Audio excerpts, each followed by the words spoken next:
So I've just walked the 2.5 kilometres from the car to the back sandbar at Hurst Castle. There's the lighthouse, there's the Isle of Wight. Somewhere in the distance over there is where I've walked from. And I set up my gear. What do I find right in front of me? A seal. Good evening, Mr. Seal. I hope you are well. I hope you are ushering the fish towards me and not scaring them all off. It's cool to see him in a kind of, you know, fish scaring away kind of way. Well, I shall report back if he comes any closer. It's quite cool to see. I know I could put a negative spin on it and think, oh, he's going to scare all the fish off, but come on, it's cool to see a seal, right? A bit of nature at its finest. Right, let me plonk you on your tripod there. Good evening all. It is 6 minutes past 7 on Tuesday the 4th or 3rd of October. Why do I never know what date it is? And I've decided to punish myself. Not only have I just had a really long day in the shop, a long day in a good way, it's been really busy, but I thought, I know, I'll just do the gentle 2.5 kilometres, whatever it is, walk with all my fishing gear to the back sandbar of Hurst. Clearly I'm a little bit bonkers. So the plan is to have a look to see if there's a smooth hound or two around. It's blowing a really brisk, dead westerly wind. I don't know if you can hear it or see my tassels flying around. It's okay, they're not nipple tassels, they're just on my jumper. And I thought, oh, where can I go to get out of the wind? I thought I could do sandbanks, I thought I could do the back of the head. I thought, do you know what? I haven't fished the back sandbar at Hurst for a while, so let's go and do that. That's a punishing, gruelling session after a day in the office. So here we are. Plan is dead simple. I've got some hermit crabs, I've got some rag, I've got some tuart pompey loops, some bar rigs and a rod. I'm going to launch it, sit back, relax. You never know, I might catch a fish. Seal's still there.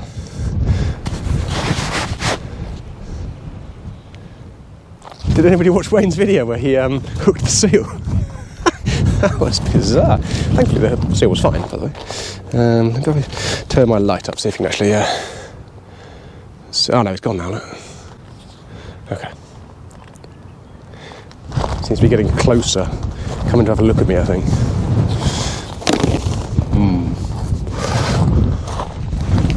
Ooh, first cast in the water. And I've got a bite. This is very exciting. I've been out there for 3 minutes, just on the phone to my darling wife. Look at that. It's quite an enthusiastic bite as well. What's it doing? Yes, I think we got a fish. We got a fish first cast. Oh, I do hope it's not a seal. That would be embarrassing. I'm going to call it Wayne if it is.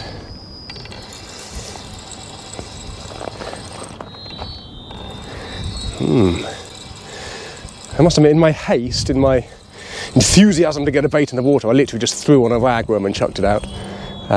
So it could be anything.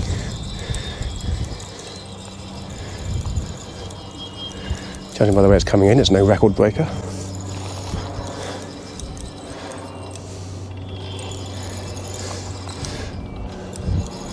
I'll defrost some hermit crabs in a minute and I'll show you how I bait up with the crab.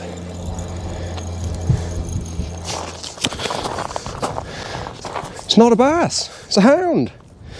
Target achieved, first cast. It was worth the walk. Alright, only a small one, but dunk. There you go. October hound fishing. A little hound. First cast. Haven't even got my other rod out of the bag yet. That's a good start. Woo-hoo. Right, so first rod's back out. Hound first cast. That was an amazing start to the session.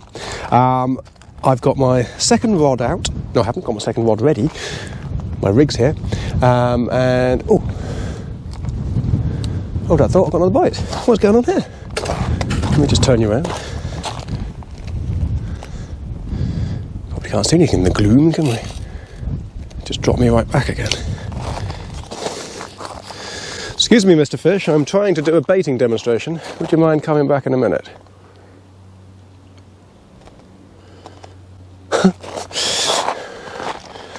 What do you know? Take up that slack, see what it does.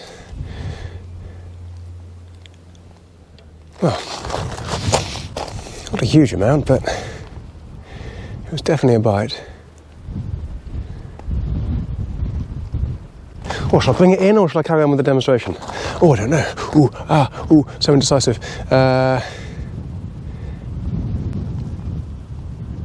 Let's carry on with the bait demonstration, because it's not doing a lot. Right, back this way, please, ladies and gentlemen. Right, apologies about that. Distracted by a fish, but that's the nature of the beast. Right, where was I? Yes, so I've got my second rod ready to go. Just cast my first one out again. Again, I was impatiently just threw another ragworm on and chucked it out. On my second rod, I'm going to stick a 2-hook pompey loop, and down the bottom I'm going to use a hermit crab. And I thought I'd just show you how I present these hermit crabs. I can't stop looking at my rod now, obviously. It's definitely gone slack again, but it's clearly not going to drag my rod into the water, so I'm not going to bother about it too much. So how do we use these things? Let's show you. You're all used to the normal tools that we use. We've got the blue handle scissors, we've got the bait elastic, the Baitex tubes, and then we've got like the 2-pronged baiting tools, haven't we? All those sorts of things. We need a couple more tools that you might not have come across before for this particular job. I can't remember the common name. The Latin name is Duos saxa. No, I'm joking. It's 2 rocks. There we go, 2 rocks. There's actually the Latin name. I just googled it. I'm not that intelligent. Onto 1 rock, another rock. Very primitive. There we go. Ta-da! And inside we have a hermit crab. So we have the sort of sack part, the head, the legs, and if you're interested in marine biology, if you have a look in the very, very tail of the shell, quite often have a sort of species of ragworm. These are dead because they've been frozen, but that ragworm actually has a symbiotic relationship with the hermit crab, believe it or not. Google it. Google hermit crab worms, or I can't remember what are they called. I can't remember the Latin name. It's something purpureum or something like that. I'll maybe put a link in the comments. You can you can have a Google. Right. Anyway, enough waffle. So here was our crab. Okay. Sack. We call that fleshy, gooey bit down the bottom, the main body bit, and the legs. For this purpose, I'm going to pretty much trim all of the legs and the claws, like so. What I'm left with is the sack and the body. It's going to be a little bit more streamlined and easier to use than having legs and claws flapping around everywhere. Now what I'm going to do is, starting from the sack end, I'm going to thread my hook all the way through the middle, all the way through the body, and then it's going to come out. Quickly check on my rod, see if it's still there. It's going to come out sort of near where the mouth of the hermit was, like so. Hopefully you can see this in the dark, like that. So I've got my hook sticking out at the head there, and everything's threaded through. I'm going to use one of my bait tools. Which one shall I use? Let's use the long one, shall we? Let's use the long tool. I'm just going to bind this up as we would any other bait, really. Where's my elastic? There it is.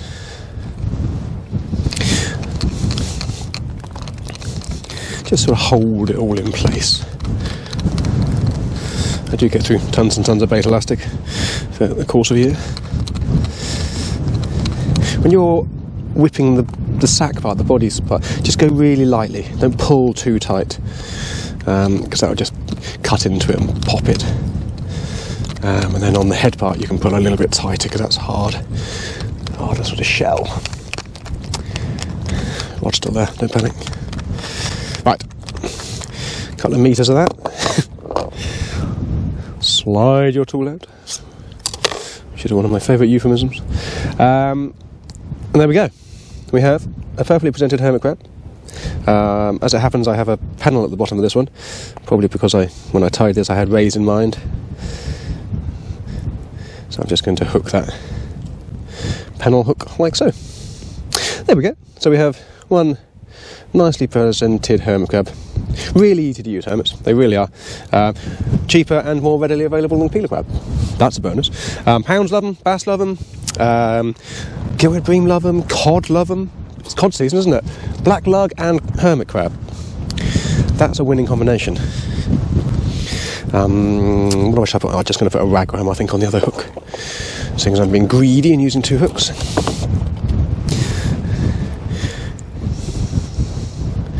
See if I can repeat my double shot of rays on the other night with a double shot of hounds, shall we? That'd be quite something. Thread that up. Push me bait, stop. Down. Shall I do a video on the Portsmouth loop rig? How to tie it? If anybody wants to see that, let me know.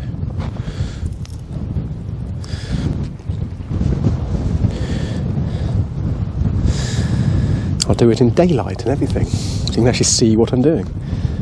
For those of you persevering with this video, pretending that they can see what I'm doing, fair play to you guys. Right, there is my Pompey loop rig, hermit at the bottom, rag at the top, ready to blast out into the sea and hopefully catch another hound or a cod or a bass or a seal. Let's hopefully not catch a seal, obviously. Thank you for watching. This demonstration is now over. Rocks. Right, let's have a little look, see if there was a fish on this one, shall we? I'm sure you're all chomping at the bit to find out.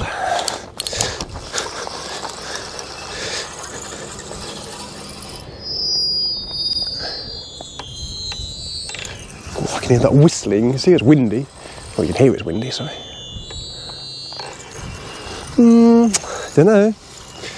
Don't know. If it is, it's no record breaker again. Well, things have taken a turn for the worse. That's not what I wanted to catch.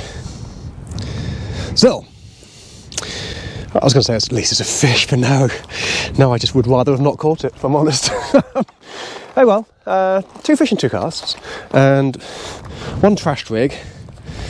Obviously I left that on there for a while whilst I was doing my demonstration, and that has destroyed that. Never mind.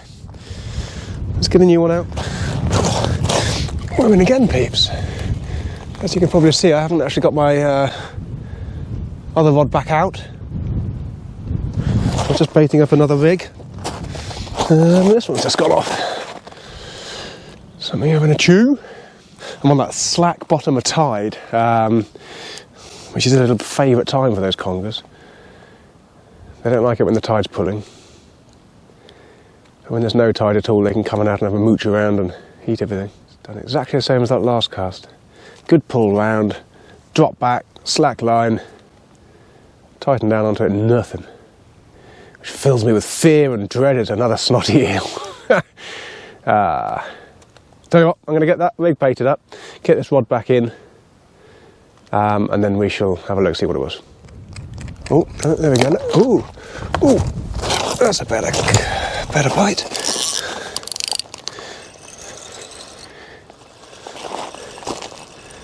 I don't know. I'm not so sure. I don't know, ladies and gentlemen. That pulled round like it was going to keep going then, but lifted into it, not an awful lot of weight. I missed it, ladies and gentlemen. And that was really, really quite worrying. I went down to the water's edge to reel in my empty rig. What was it on? Crab seems intact.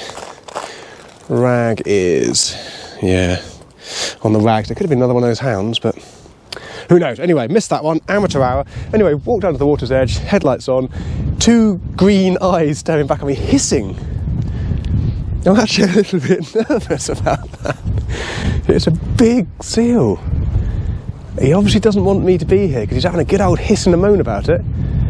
And now it's dark, I can't see him. So if you hear me screaming like a girl and running away, being chased by a seal, well, at least we get 250 quid off you being framed, right? So I'm not 100% sure what's worse. If I switch my lights off, it's really spooky and all I can hear is this kadoosh, kadoosh, here, there and ever, and I'm just waiting to get mugged by a posse of seals. What's the collective noun for a seal? Google that one. Let me know. But if I switch my lights on, all I hear is this like a super aggressive seal doesn't want me here. I've just walked 2.5 kilometres to fish here, dude. I'm not going anywhere. Deal with it. Oh, I got a bite again. That wasn't very exciting. A little rattle. Ooh, might be a pouting. Take back my previous comment about not being very exciting. Sealophobia. Oh, another one of those. That was what the taffy rattly things were. A smaller strap eel.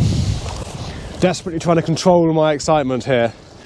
Look at that. Look at that. That's a proper pouting. If ever there was a fish to catch, that's the one. What a beaut. Oh, we're in on the orange rod. That looked a bit more confident. Please don't be a conger. Ooh.